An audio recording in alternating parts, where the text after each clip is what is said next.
세 종류의 사람이 오늘 본문에 나타나고 있습니다. 처음에는 헤롯이라는 사람입니다. 예수 그리스도께서 헤롯 왕 때에 베들레헴에서 나셨다고 2장 1절은 말씀을 하고 있습니다. 이 헤롯 왕, 이 헤롯은 성경에 여러 사람이 나타나기 때문에 누구인지 아는 것이 중요합니다. 여기서 나타나는 헤롯 왕은 헤롯 대제, 헤롯 대왕, 헤롯 the Great라고 하는 사람입니다.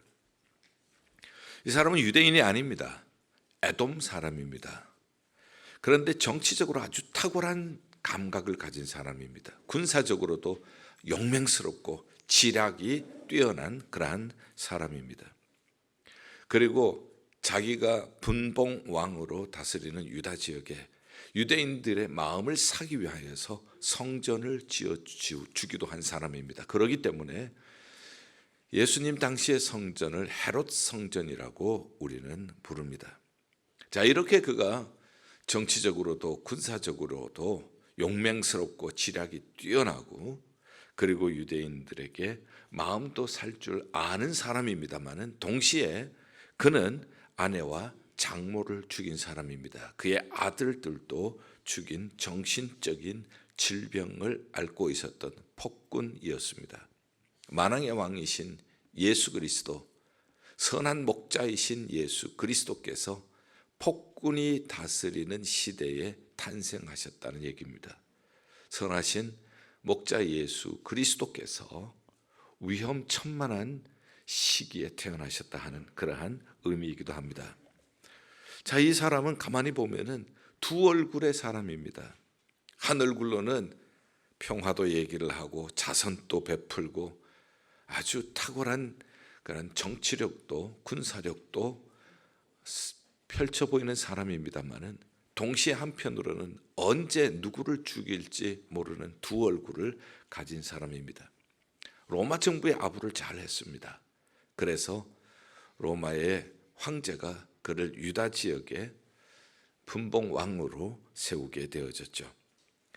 겉으로는 동방 박사들이 왔을 때에 아기 예수를 경배한다고 가서 자세히 알아보고 자기에게 알려달라고 합니다.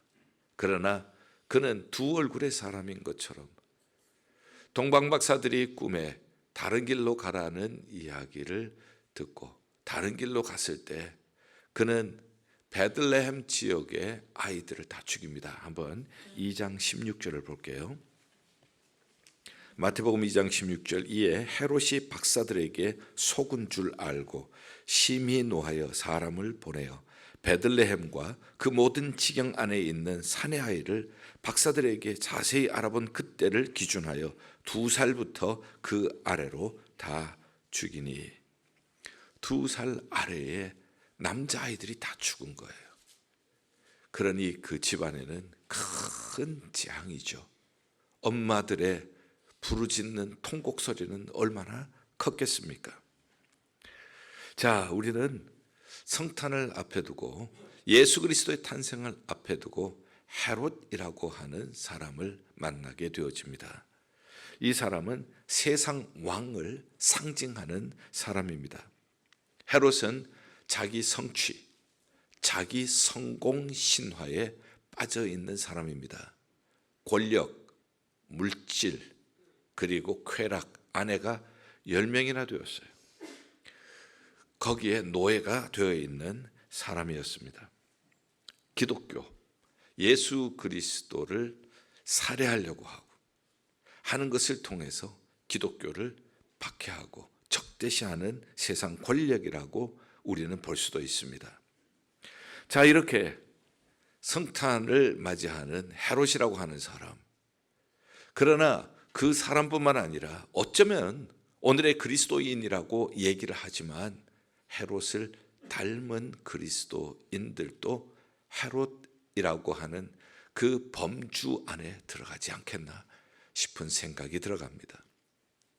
그리스도인이라고도 하면서 우상과 성취에 그리고 성공에 빠져 있는 사람, 그리고 물질, 쾌락, 권력의 노예가 되어 있는 사람, 기독교에 대해서 적대시하는 사람,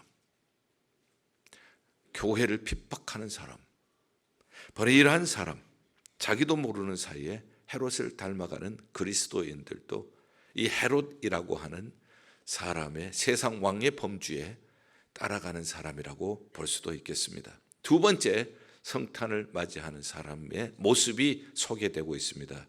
그 사람들은 대제사장과 서기관들입니다. 동방박사가 별을 따라 유대 땅에 왔습니다. 예루살렘에 먼저 도착했습니다. 왕에게 이러이러해서 별을 보고 왔습니다. 이 별은 참 이상한 별입니다. 신기한 별입니다. 우리가 이 별을 따라온 것은 이 별이 뜰 때는 왕이 태어난다고 하는 징조기 때문에 왔습니다.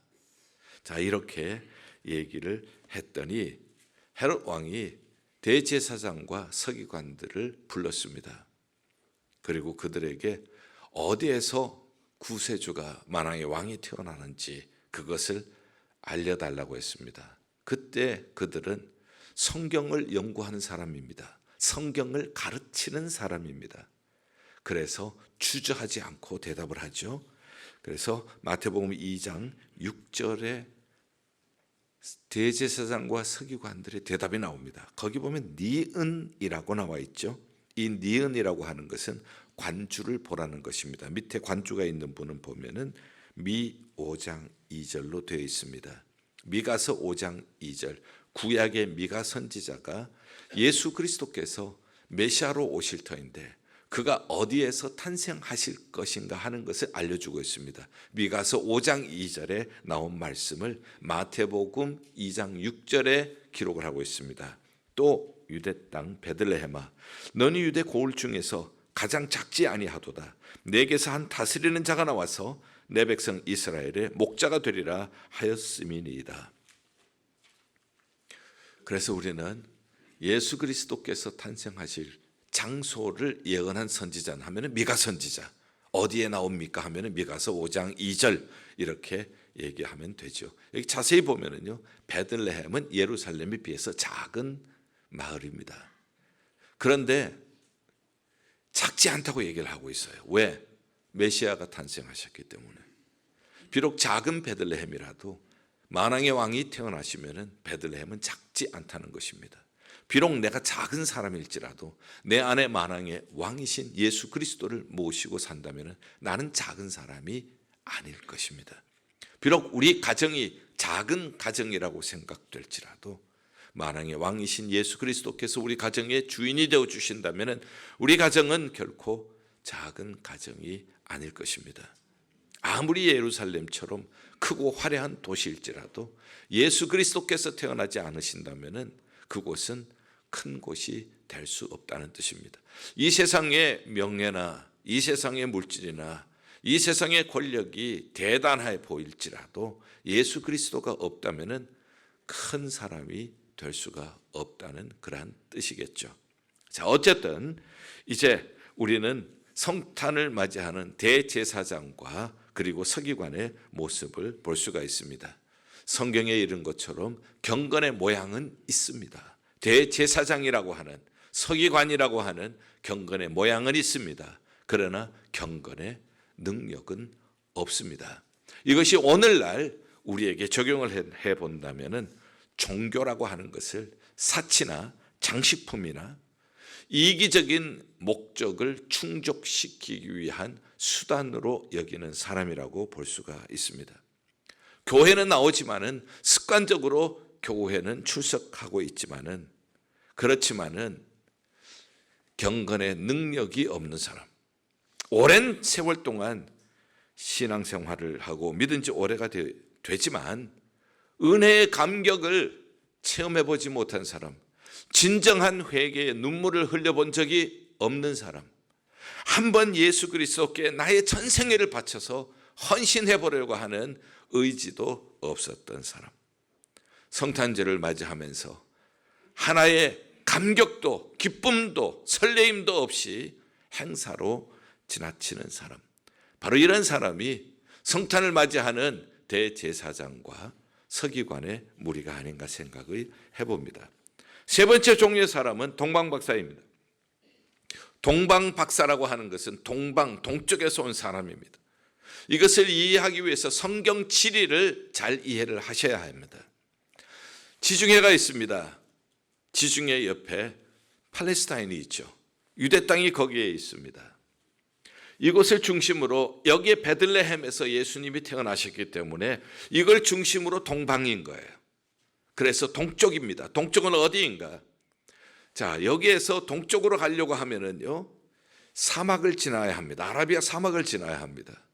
그리고 거기를 지나가다가 보면은 두 개의 큰 강을 만나게 됩니다. 티그리스 강과 유브라데스 강을 만나게 되어집니다. 이 두 개의 강은 코프라의 혀처럼 티그리스 강이 있고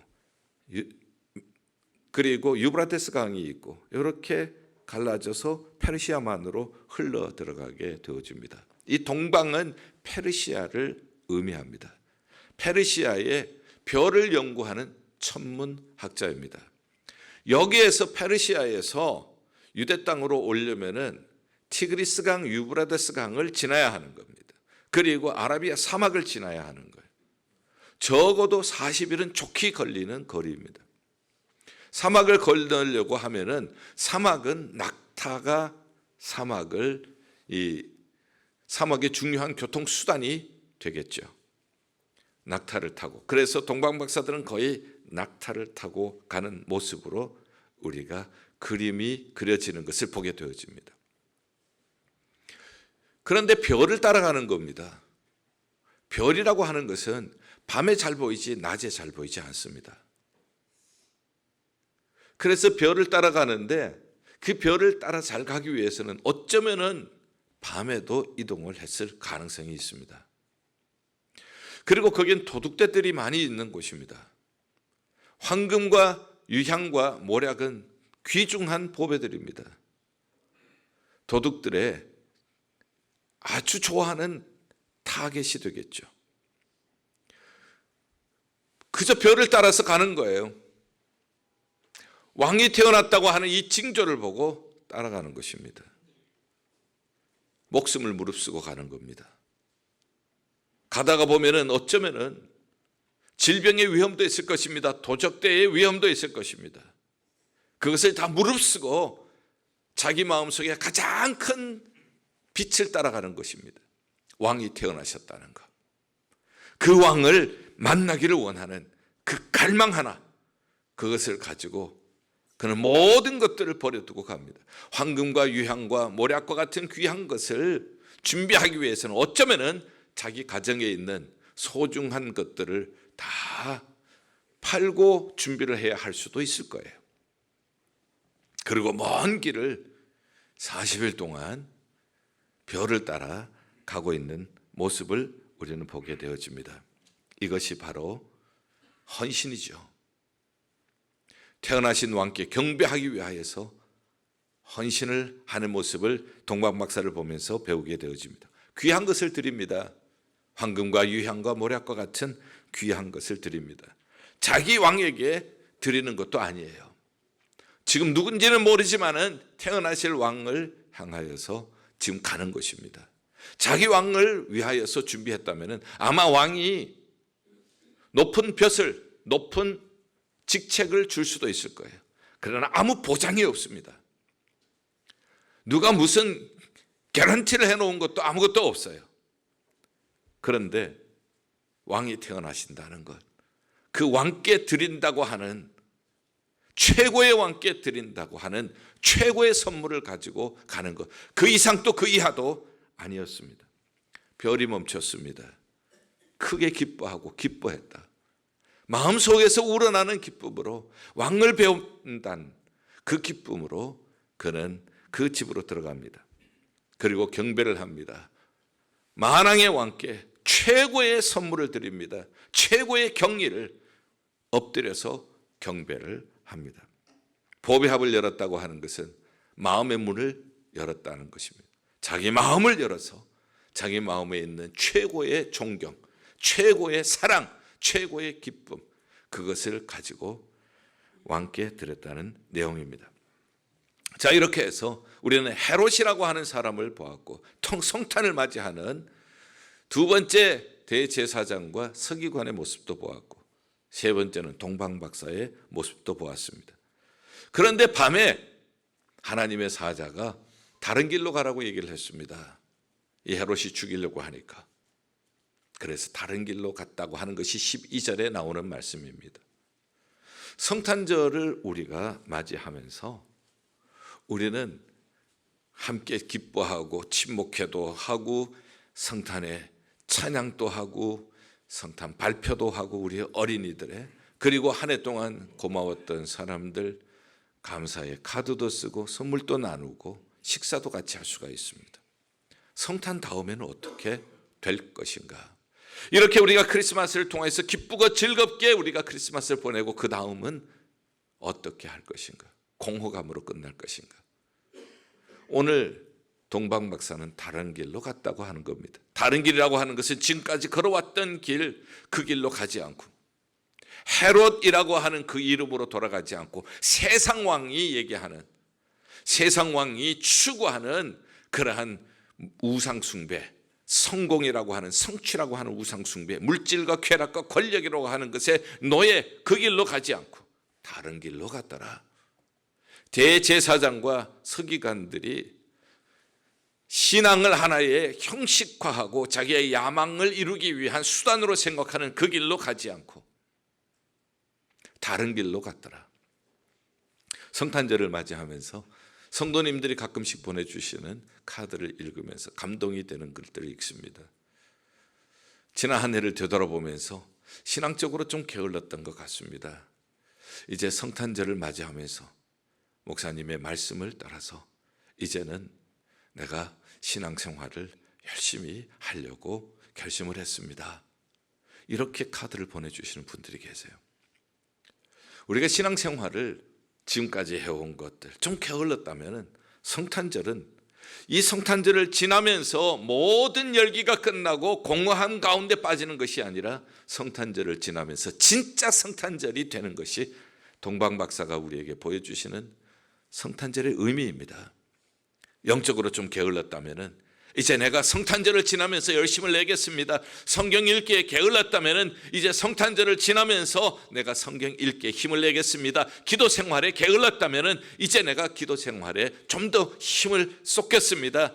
주일 성수에 내가 게을렀다면 이제는 성탄절을 지나면서 좀 더 주일 성수 성실하게 하겠습니다.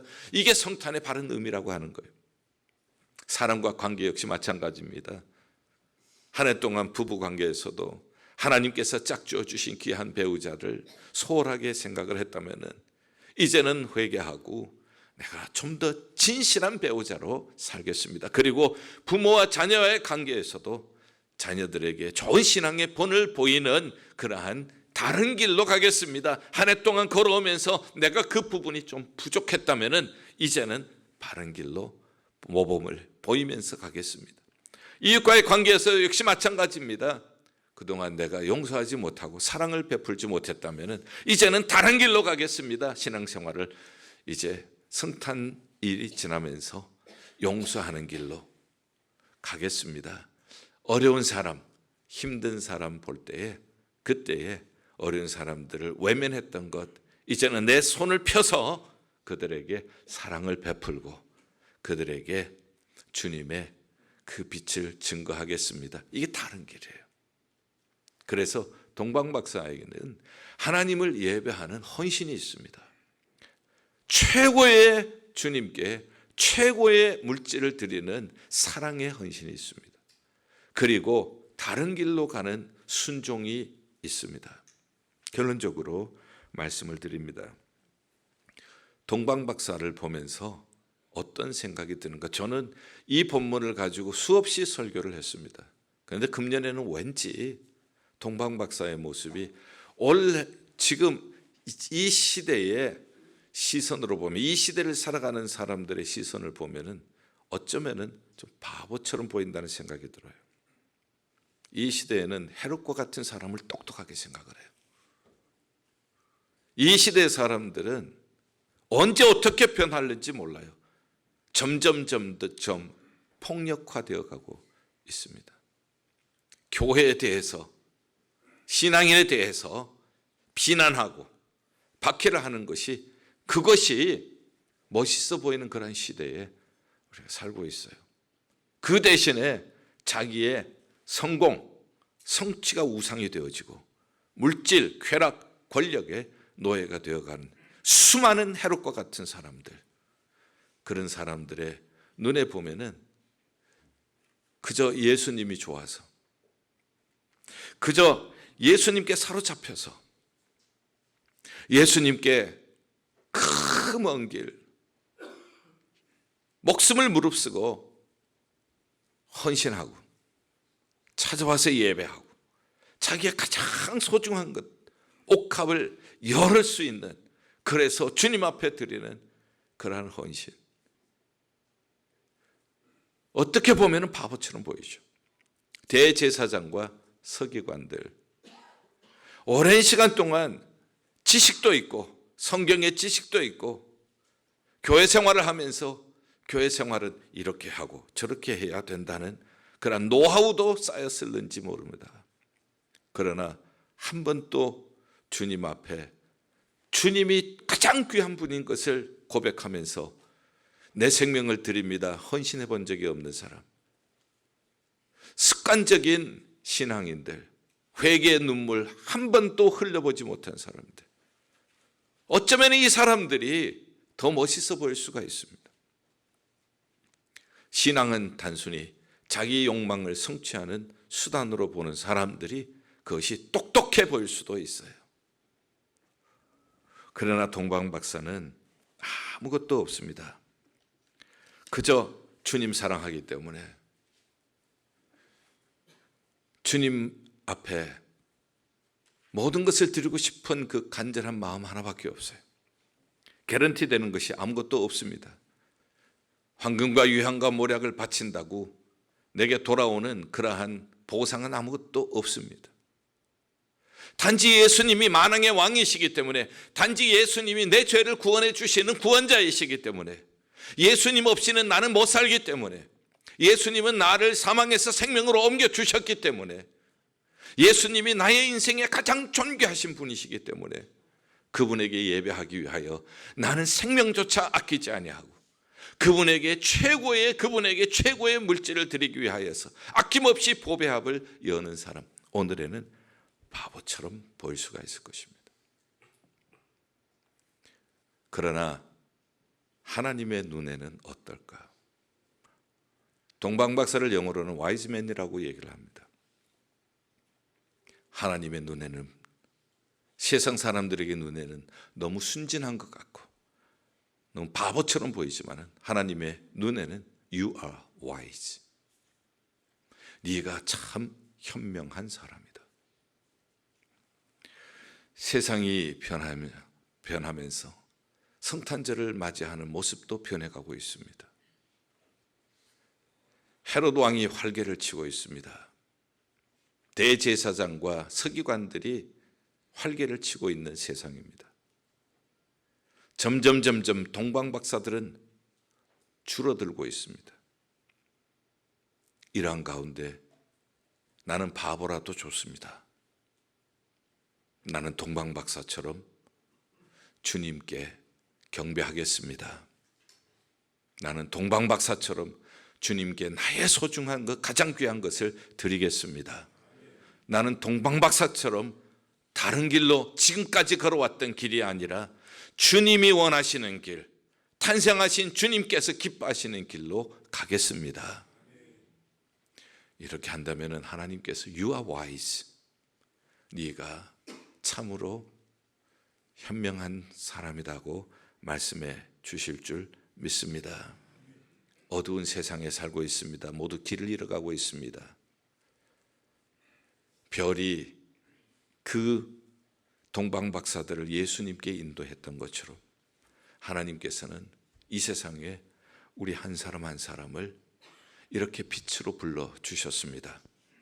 이 예수 그리스도를 마음에 모시고 우리가 빛이 되어질 때 오늘 또 어두운 세상 가운데 길 잃어버린 사람들 예수 그리스도께로 인도하는 사람이 될 것입니다. 그것을 위해서 교회를 세워주셨습니다.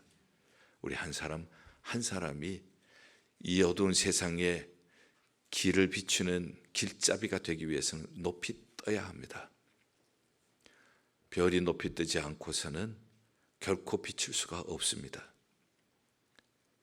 해로처럼 살아서는 높이 뜰 수가 없습니다. 아니, 빛을 발할 수가 없습니다. 오히려 그 빛을 가리는 역할을 합니다.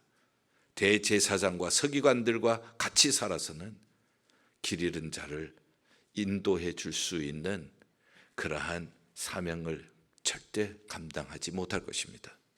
동방박사들처럼 바보라고 소리 들어도 주님 앞에 나를 구원하신 만왕의 왕이신 주님, 나의 왕이신 주님, 그분 앞에 생명 걸고 예배하고 그분을 갈망하고 나의 보배를 열어서 가장 소중한 것을 드리고 그의 말씀에 순종해서 성탄절 이전에 걸어왔던 길, 그 말씀에 어긋났던 것을 이제는 버리고 다른 길로, 주님이 기뻐하시는 길로 가겠습니다.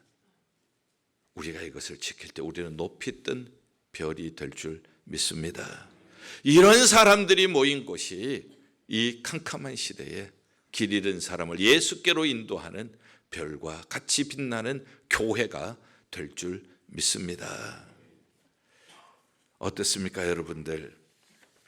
바보들의 성탄이라는 제목, 처음에는 좀 낯설게 느껴지시지는 않으셨습니까? 그러나 설교를 들은 다음에 여러분들은 어떤 느낌이 듭니까? 저는 차라리 동방박사들처럼 바보들의 성탄을 맞이하기를 원합니다. 우리가 함께 이렇게 동방박사들처럼 경배한다면 길 잃은 자들을 주께로 인도하는 생명의 빛, 하나님께서 귀히 쓰시는 하늘의 별처럼 빛나는 성도님들이, 그리고 우리 교회가 될 줄 믿습니다.